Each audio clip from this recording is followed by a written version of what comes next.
Welcome, everyone. It's the Mike Tech Show, show number 988. Today, going to talk about stories from the trenches this past week. Phone system project implementation yesterday, an Outlook fix that's unusual, had to hack a password for someone in my community down here in Florida that I had to help them out. Mac infection that I have never seen on a Mac, a BIOS recovery, which is interesting. So I got nice solutions for all that.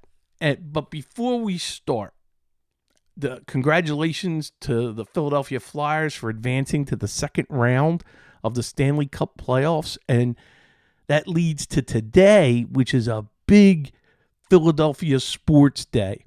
Have the Phillies in Miami, and I am so glad that they turned it around, fired the manager this week, and the Phillies are on a 4-game winning streak, so may they keep turning it around and going.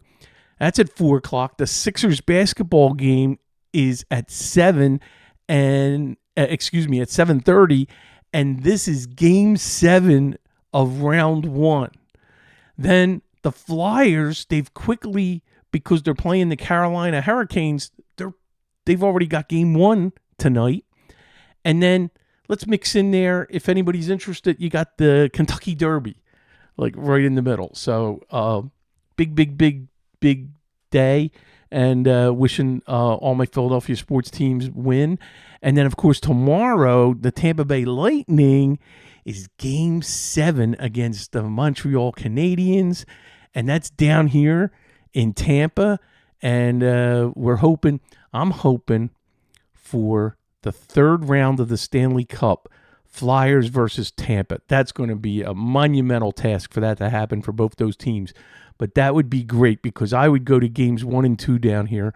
And, of course, root for the Flyers. And I'd be dressed just like I'm dressed now on camera with my I had to pull out my Flyers jersey and my Flyers hat. So enough of sports. Now let's get at it. So, yesterday, one of our bigger clients needed to migrate from Freedom Voice. They're our last client on Freedom Voice other than ourselves. MHS Consulting's still on Freedom Voice, but we're going to convert in a week or two. But we needed a phone migration, and that's to Intermedia. And the installation went very, very smooth yesterday, and that's because of Uncle Marv's planning and pre-configuration. So he had all the handsets and configured them in his office in Florida and shipped them up to our office in Pennsylvania so Mike Jr. could install that. We had a meeting about the IVR, and he set that up for routing where the calls want to go based on the COO's desire. Now, it went great. My son was on site, got all the handsets installed. At 1 o'clock, the porting moved successfully from Freedom Voice to Intermedia system. They have this Unite app, and my son worked with everybody to make sure the Unite app was working. They fax, not a lot, but they fax. So he demonstrated the fax web portal. We tested inbound, outbound calls, the IVR, making sure voicemail sent to email. My client is ecstatic and happy, and it was just 2.5 hours on site yesterday. So thank you, Marv, for all the great work. And we're looking forward to migrating ourselves. And I will let you know about that once we make that happen. So can't wait. And so again, that was Intermedia. So that is going to be our phone recommendation of choice. And I will let MB Systems, Marv's company, be the point on any of those recommendations as we move clients who need a new phone system. I know Jason Miller is big on Intermedia. So keeping our fingers crossed that everything continues to go well. We already have a client on that in Fort Lauderdale, near Uncle Marv, which went well. That was not this past November. I think the November before. We got that all set up and working great, and they're happy, and like knock wood that it keeps going. All right, here's a strange one. This is an Outlook problem. So the client contacted me this week and said the following: new messages coming in do not arrive. They're all Exchange hosted. They have 3 accounts. And no email would come in unless they restarted Outlook. Now, they have the permanent license for Microsoft Office 2019, and it's been working fine. There's no issues. And what happened, I said, let me check this after hours. When are you done? So I logged in, and it was amazing how it just kept not working. And I would assume, as you're hearing this, you're thinking, okay, just do an Office repair. Did that? Didn't work. Then it's got to be the send receive. Mess with the group. Make sure, deleted the group, changed the group. So I even went as far as, when I started looking up the SRS file, which is to reset the send receive configuration. So found that file, redid it. And that is in the username, app data, roaming, Microsoft Outlook. And there's an outlook.srs. I renamed that to the .old. And then that is recreated once there's no, I didn't want to rebuild the OST. I tried a lot of things. The firewall, antivirus. That's what I kept reading online. That's could be blocking it. Waiting to hear what solved this, and that's why I wanted to bring this up. This is a new one. When you go into account settings and you select the account and you pick change, there's use cached exchange mode, which you always want on by default. I unchecked that for the accounts. Worked like a charm. Just perfect. Everything was coming in. So I closed Outlook, brought it up, sent some more test messages, and guess what? It came right in. So right now I'm leaving it on the cached mode. That appears there was a syncing issue. So I wanted to throw that out there. If you run into this, something to check. And I wouldn't have thought of that if I didn't read that doing some research online. And I was pretty glad that I got that going. But it took a few minutes to be able to do that. Okay, something interesting.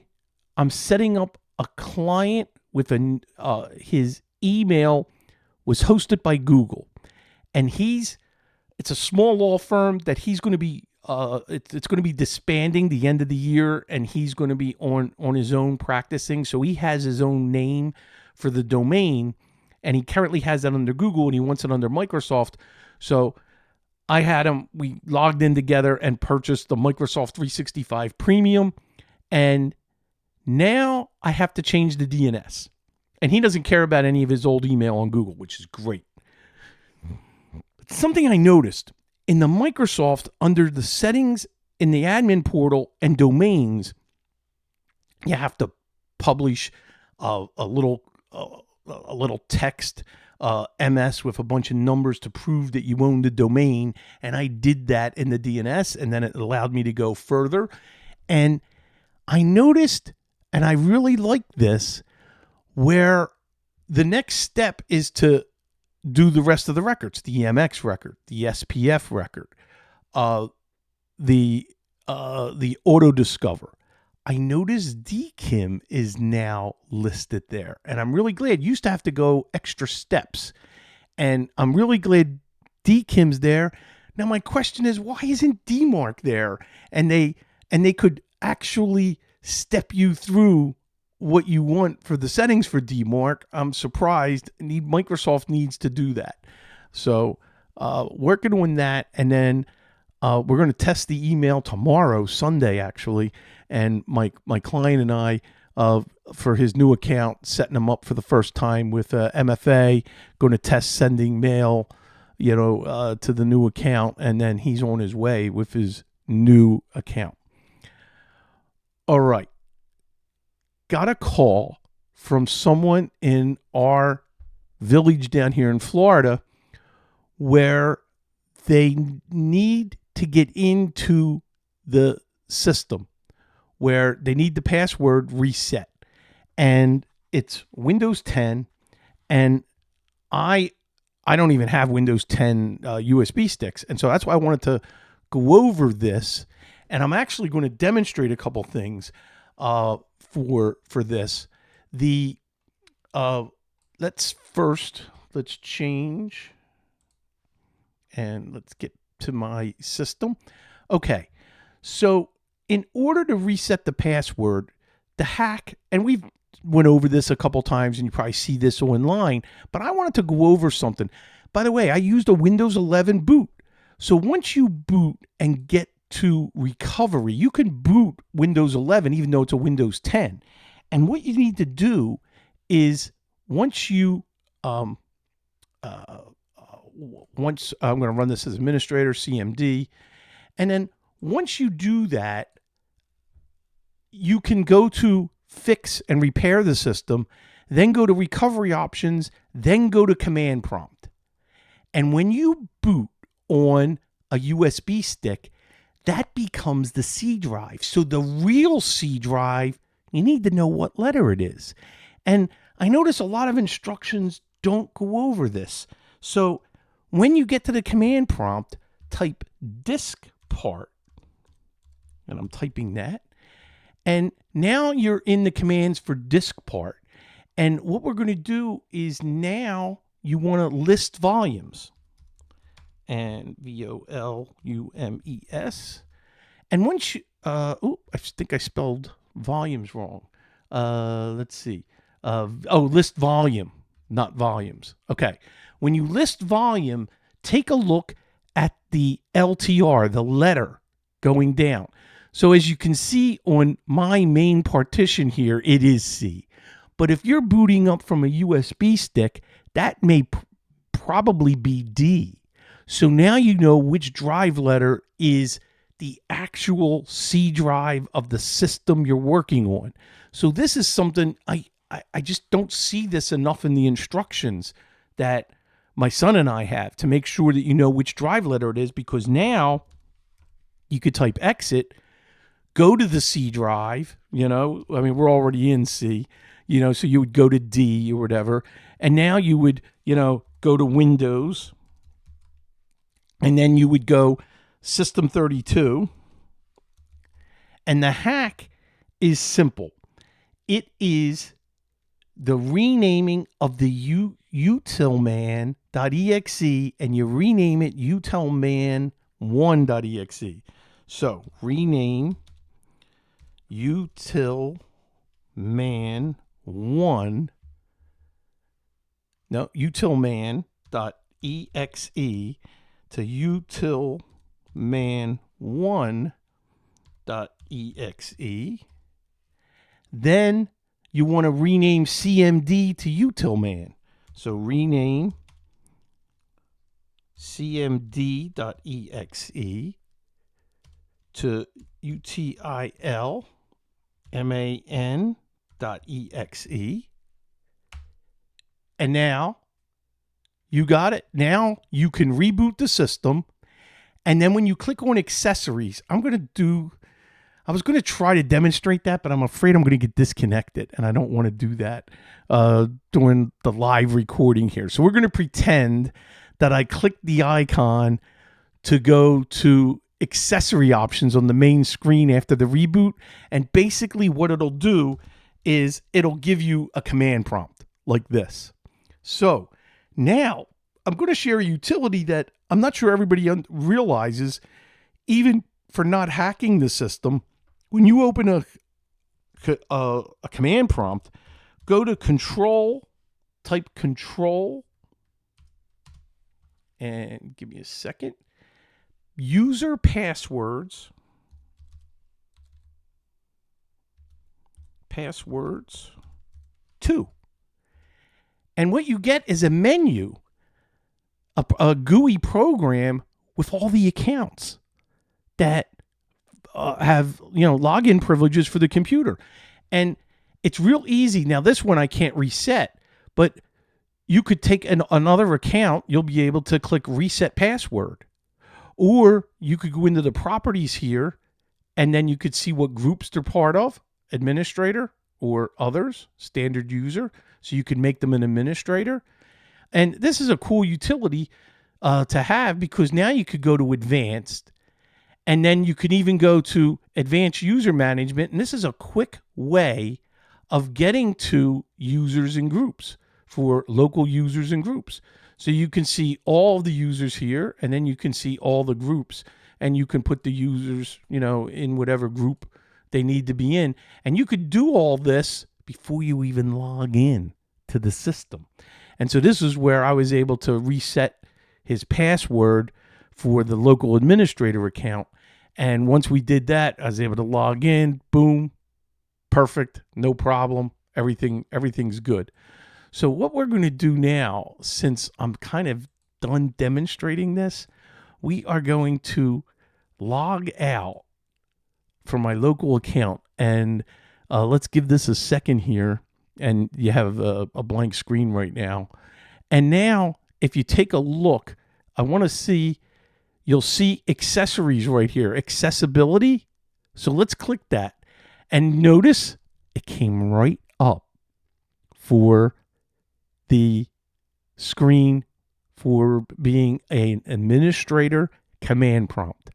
And that's what that allows. So when you're ready for an account to, after you boot, just click on the accessories, and that's what that rename did. So very cool, and I love that hack, and that's why I always carry a Windows 11 boot stick, and that's easy. You just go to the Windows media creation and create a USB bootable drive, and now you're off, and you can easily reset the password.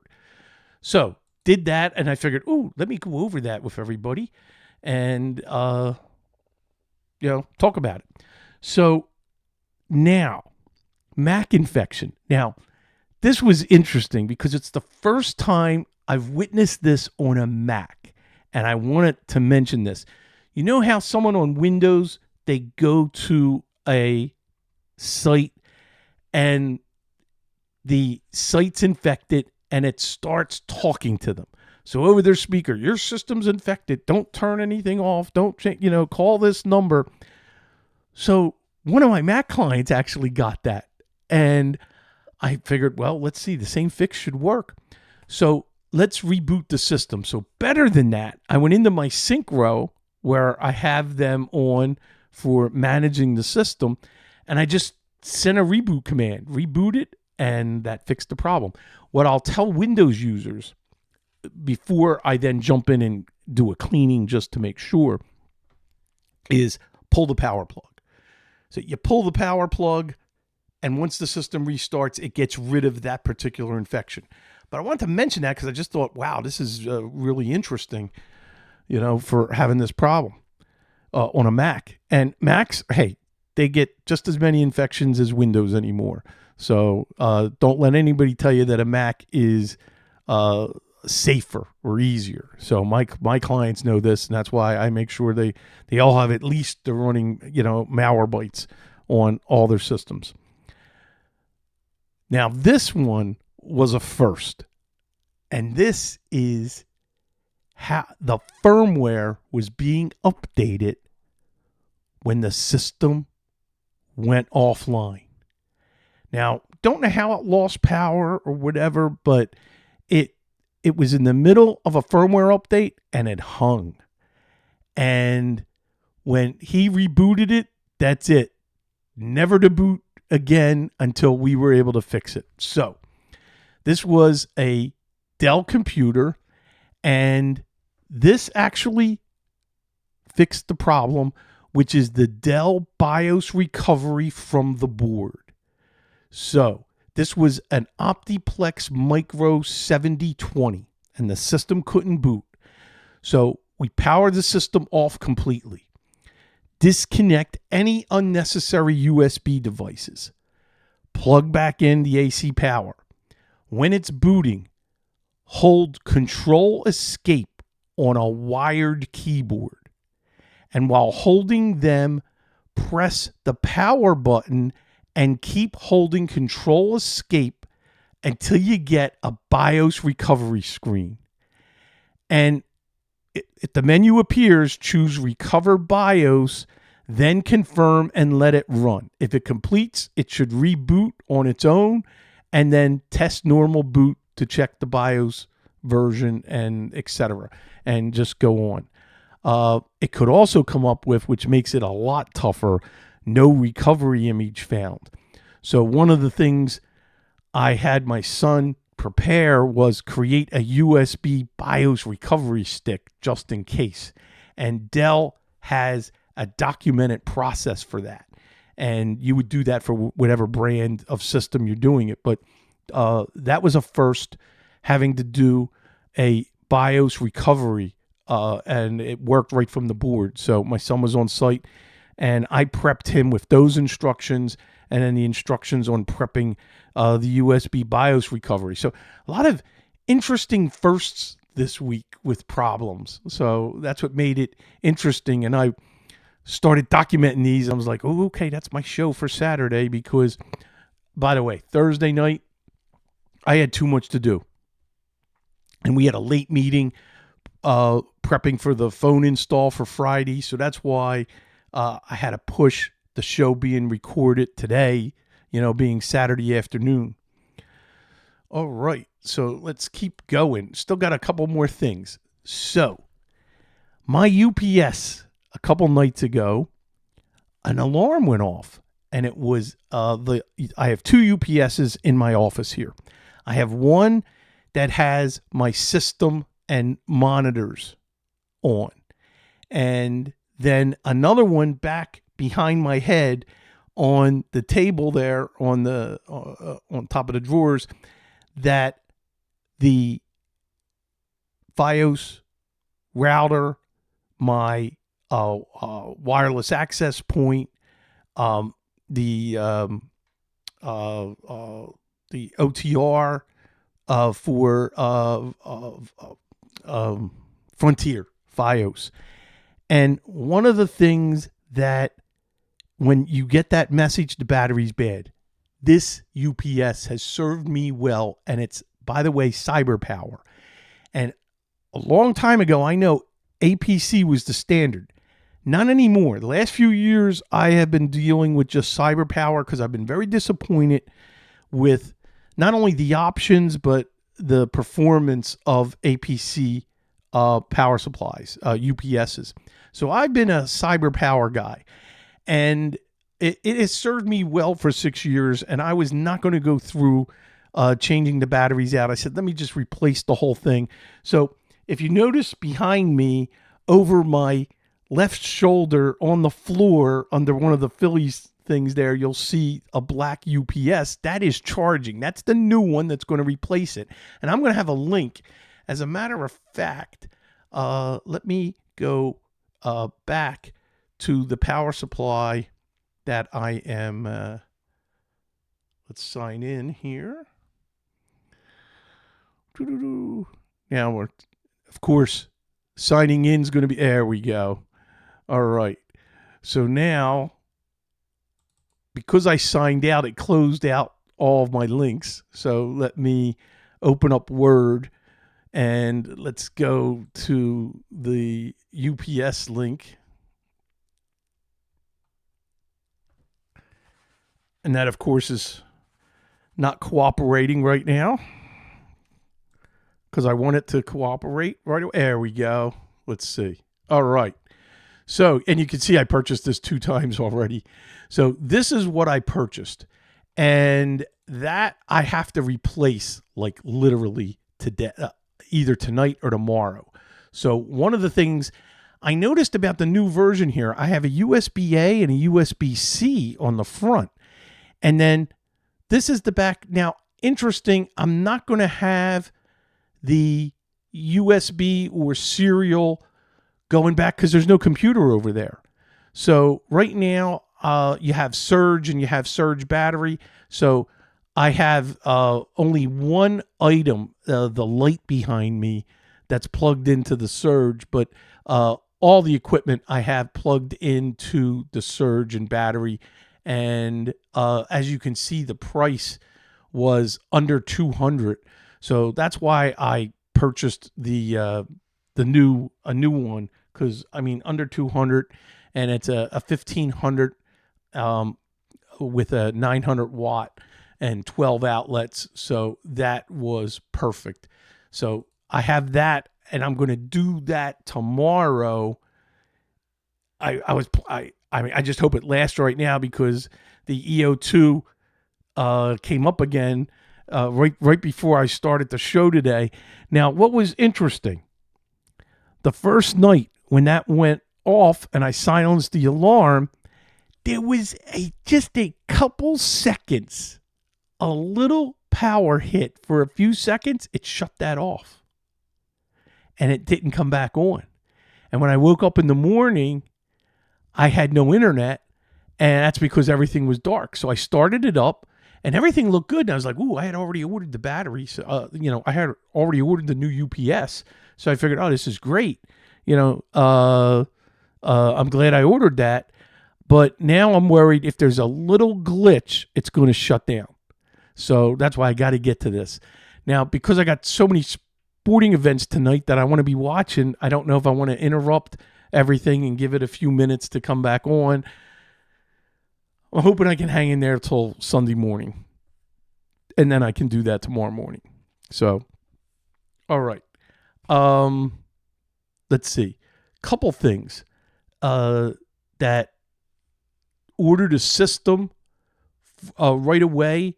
Got a call Friday morning. Our client, and they're in deep northern Jersey, almost like right at New York, and their peer system they couldn't turn on, and between the blinking and the beeps, it's the motherboard. We determined it's the motherboard, and with a system being 6 years old, it's out of warranty. I ordered a new computer, and as soon as it gets here in Pennsylvania, my son's going to go out and swap it and get get everything transferred. So had that. Something else Friday morning, and this happens. So CPA firm has been having a grievance with the trial balance software company, that it's really unfair what that company's been doing. And we're trying to upgrade to a new version, but they want to charge this exorbitant fee for helping us migrate to the new version, yet they gladly took a very large amount for support. So why won't they help us? And it's interesting, I had a Teams meeting, and I normally don't do this so quickly, but a switch went off, and boy, did I turn into the bad cop. And I was thinking to myself, let my clients who are online, let them be the good cops, the reasonable person. I'm the outsider. Let me be the bad cop and beat the software company up. And that's what I did. And I'll tell you, when we were done, we don't know if it's going to work yet or not, but when we were done, my client was so happy that that they were surprised. I just took that role on immediately, and I became what I needed to become on that call. And that's what it was really needed, someone defending them to the point where, and I'm hoping this, I said, I have no skin in the game except I give my full support to this company. And you know what my advice is? To drop you guys and start looking for replacement software. And they've been with this company for a long time, and the way they've been treated is just, it's wrong. And I seen that and fought for them. So I figured I had time, so I put this in the side notes, and I was like, if I had time today, I would mention I did that. So we do a lot of things. It's not just tech support. It's not just, it's representing your client and becoming what you have to defend them, to support them, and to help them. And I just naturally go into what is needed as, and that's what I want. And I need them to feel warm and fuzzy saying, Mike's got our back.